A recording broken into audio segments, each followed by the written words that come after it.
Evet arkadaşlar, hepiniz gördüğünüz gibi ASRock Keris i2'yi satın aldım. Sizlere zaten bunu alayım mı almayayım mı diye sormuştum.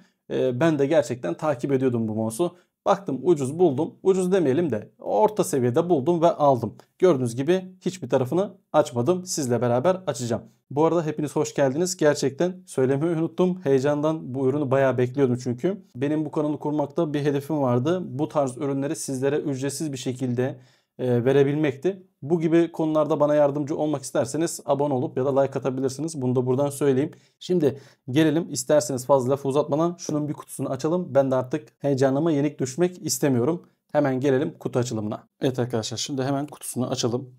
Bakalım kutu içeriğinden neler çıkacak. Evet, zor bela açtık. Hemen açalım şöyle.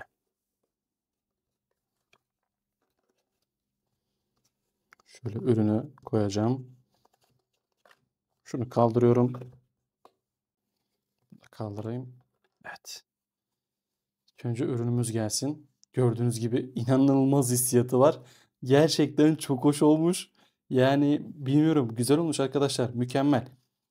Kalite malite güzel. Yani beğendim. Ve hafif. Şu anlık güzel duruyor. Neyse, şunu şöyle koyalım hemen. 1000 Hz destekleyen dongle çıkıyor arkadaşlar içinden. Şöyle koyuyorum hemen. Sonra bir de içinden 4000 Hz kablosuz, 8000 Hz kablolu olarak çıkan dongle burada. Şöyle koyuyorum. Kullanım kitapçıkları çıkıyor. Bakacağız sonra. Şöyle. Parakort şarj kablomuz çıkıyor. Aynı zamanda kablolu şekilde kullanmak istersek bunu kullanabiliyoruz. Hemen şöyle aşağı koyuyorum. Bir de böyle bir zarf çıkıyor. Hemen zarfı sizle beraber açmak istiyorum. Şöyle zarf burada kalsın. Güzel bir görünüm var. Bir adet ince skatezlerimiz var. Ne kadar kaygan olup olmadığını bilmiyorum ama bana bir ilk başta kalitesiz geldi. Bakalım nasıl bir kaliteye sahip. Şöyle koyuyorum. Bildiğimiz rock stickerlarımız var. Onu da şöyle koymak istiyorum. Ve 4 adet de grip tape konulmuş. Bu kadar. Başka kutu içeriğinden bir şey çıkmıyor. Evet arkadaşlar, gördüğünüz gibi kutu içeriği buydu. Şimdi ben testlerini yapacağım. Birazcık da kurcalayacağım bu mouse'u. Bakalım ne gibi eksi ne gibi artı yönleri var. Ve yapı kalitesi nasıl diye bir bakmak istiyorum. Bunun için bana biraz süre lazım. Ben kaçtım. Görüşürüz.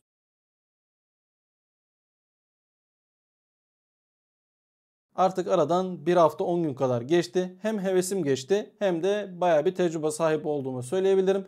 Dilerseniz hemen hızlı bir şekilde bu tecrübelerimi size yansıtmak istiyorum. Tabi bu tecrübelerimin içerisinde artı ve eksiler de olacak. Hemen başlayalım. Evet arkadaşlar, şu an teknik verileri görüyorsunuz ve bu teknik verilerde özellikle belli başlı konuları ele almak istiyorum. Bunlardan bir tanesi IPS kesinlikle değil. 650'den 750 çıkmış. Bu kesinlikle değil. Çünkü zaten robot değilseniz bunu fark edemeyeceksiniz. Belli konulardan bahsettiğim şey birincisi sensör. Evet, DPI çok fazla olmuş. Her zaman söylüyorum, hiçbirimiz bu kadar yüksek DPI'lerde kullanmıyoruz.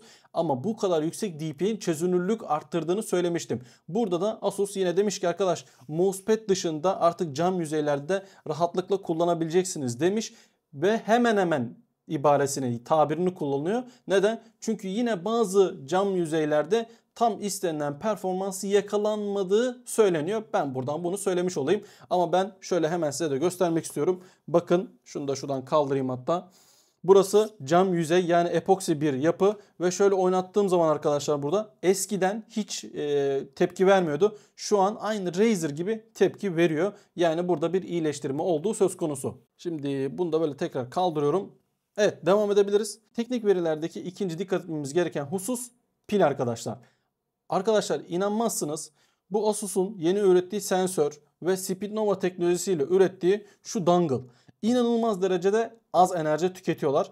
Bu arada dongle ısınıyor. Artık nedenini bilmiyorum ama ısınan bir dongle var. Ve bu dongle'la 4K'da kullanmama rağmen bir hafta rahat bir şekilde kullanabildim. Yani inanılmaz. Hem 300 mAh'lık pil hem de bir hafta kullanabildim.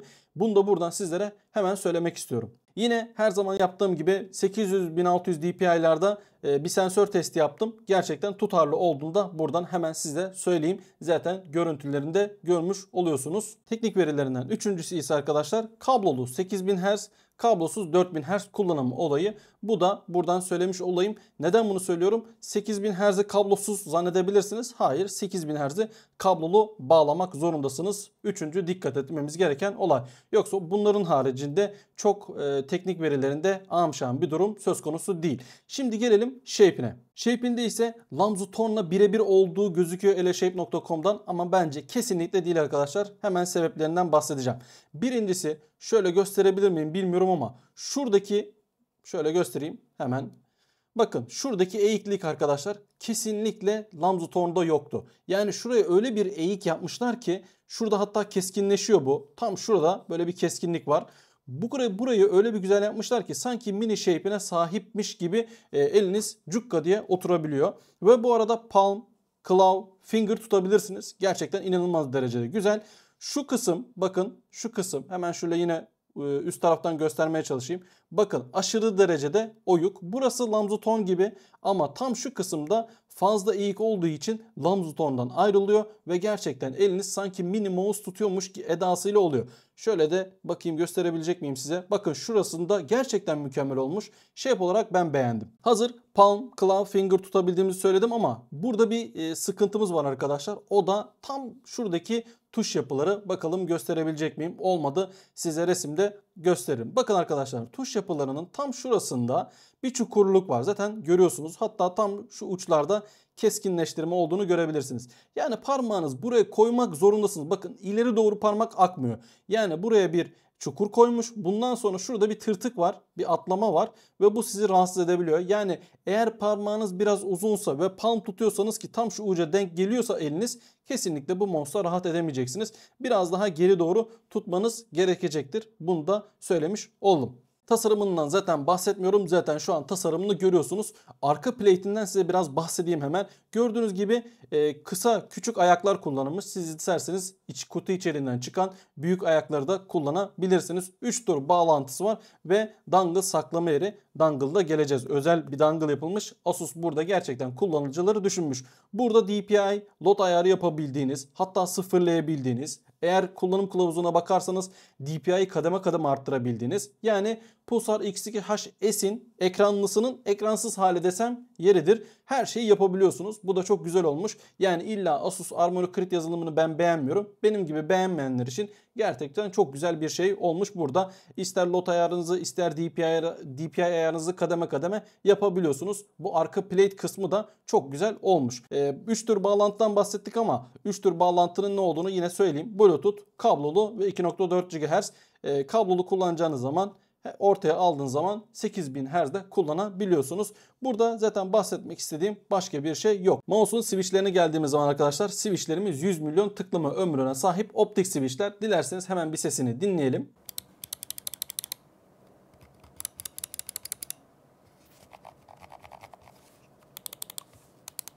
Pre-travel ve post-travel var mı diye göstermek istiyorum. Hafiften şöyle bastım. Bastığım gibi zaten tıkladı. Şuraya da basıp göstereyim size. Bastım tıkladı. Her iki tarafta da ana tuşlarda pre-travel, post-travel yok. Yan tuşlara geldiğimiz zaman kesinlikle pre-travel var. Hemen şöyle göstermeye çalışayım. Bakın biraz bastığım zaman oynama yapıyor. Şimdi tıkladı. Biraz böyle bir oynama hissiyatı var. Daha çok elinize aldığınız zaman anlayabileceğiniz seviyede arkadaşlar. Bunu da buradan söyleyeyim ama beni çok etkilemedi. Doğru söylemek gerekirse. Evet, tasarımından artık bahsetmiyorum, zaten anlatırken görmüş oluyorsunuz ama herkesin dikkat ettiği belli başlı hususlar oluyor. Bunlardan bir tanesi de kaplama. Arkadaşlar Asus ROG Keris AS2'nin kaplaması yok. Peki biz nasıl bunu anlayacağız? Yani kıyaslayacağımız bir mouse var mı derseniz de evet, Razer Viper V2 Pro'yu gidip aldığınız zaman elinize marketlerde, Vatan'da olsun, MediaMarkt'ta olsun çoğunlukla açık olabiliyor. Alın arkadaşlar, şöyle bir yüzeyine bakın. Kesinlikle Asus ROG Keris AS2'de Razer Viper V2 Pro'da aynı yüzeylere sahip olduğunu buradan size söylemiş olayım. Bu da kimilerine göre değerli bir bilgi. Asus'un kullanıcıları dinlediğini belli eden bir çalışmayla karşınızdayım. 4K dongle'ı. Bakın neden söylüyorum bunu. Burada safi bir 4K var. Razer'ın normal 1000 Hz'lik dongle'ı burada gördüğünüz gibi 4000 Hz olduğu zaman zaten böyle büyük bir parçayı da hatırlıyorsunuz. Asus'a bir geliyoruz. Farklı farklı iki parça ve arkada tutucu. Şimdi bakın 1000 Hz'lik dongle'ını şöyle çıkartayım görün. Bu 1000 Hz. Bu da 4000 Hz. Yani ayrı ayrı artık çıkartabiliyoruz. Bu da ne işimize yarar? Biz eskiden hep şikayet ediyorduk. Yani ben çok yorumlarda da okudum. 4000 Hz dangle kocaman, hiçbir yerde saklayamıyoruz ya da bir yere götüremiyoruz. Zor oluyor diye. Artık Asus'ta 1000 Hz arkadaş çıkartın. Alın mouse'unuzdan, arkasına takın ve götürün. İstediğiniz yerde artık kullanabilirsiniz. 4000 Hz'i eğer kullanmak istiyorsanız da alın bu parçaya ayrı olarak götürün. Yani artık mouse'unuzu istediğiniz yere 1000 Hz'de taşıyabiliyorsunuz. 1000 Hz'de de kullanabiliyorsunuz. Yani bunu kaybettiğiniz zaman mouse'unuz da çöp olmuyor. Bu gerçekten birçok yorumda okuduğum bir şeydi ve Asus bunu kullanıcılardan dinlemiş ki gördüğünüz gibi mükemmel bir şey olmuş. Peki biz nasıl 4K kullanacağız? Bağlantılarını nasıl yapıyoruz? 4K kullanacağınız zaman arkadaşlar böyle bütün bir şekilde kullanmanız lazım. Yani ana tutucu, 4K aparat ve 1000 Hz'lik kullanmanız lazım. Eğer 8000 Hz kullanacağınız zaman da 4K dongle'a kabloyu takıyorsunuz. Kabloyu da mouse'a takıyorsunuz. Bu zamanda 8000 Hz kullanabiliyorsunuz. Yani hem 8 hem de 4K için buradaki dongle'a ihtiyacınız var. Bilginiz olsun. 4K dongle olayı da bu şekildeydi. Bence çok güzel bir çalışma olduğunu söylemek istiyorum. Yine de fikir sizin.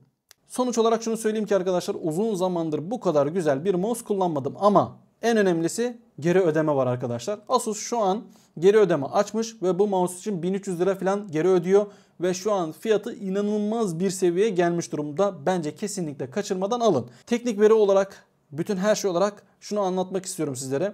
Uzun zamandır bu kadar kusursuz bir mouse görmedim. Biliyorsunuz ki ben Razer'ın, Asus'un yazılımını beğenen bir insan değilim.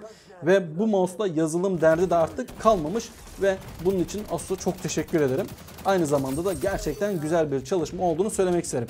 Ne DPI'ında, ne işte tutuşunda, ne de herhangi bir şeyinde gerçekten hiç kusur görmedim. Birkaç küçük kusur var ama yani bu da bence çok büyük bir şey sayılmaz diye düşünüyorum. Bu yüzden bu mouse'un hiçbir şeyinde ben kusur görmedim arkadaşlar. Gerçekten inanılmaz bir mouse olduğunu söylemek istiyorum. Eğer sizler de benimle aynı düşüncedeyseniz ya da farklı düşüncedeyseniz de bunu yorumlar kısmında belirtebilirsiniz. Benim bu mouse hakkında söyleyeceklerim bu kadar arkadaşlar. Gerçekten uzun zamandır beğendiğim bir mouse olduğunu söylemek istiyorum tekrardan ve tekrardan. Ve hepinize almanızı tavsiye ettiğim tek mouse'tur diyebilirim. Tabii kullandıkça daha çok belli olacak. Kusurları vesaire vesaire daha çok açığa çıkar.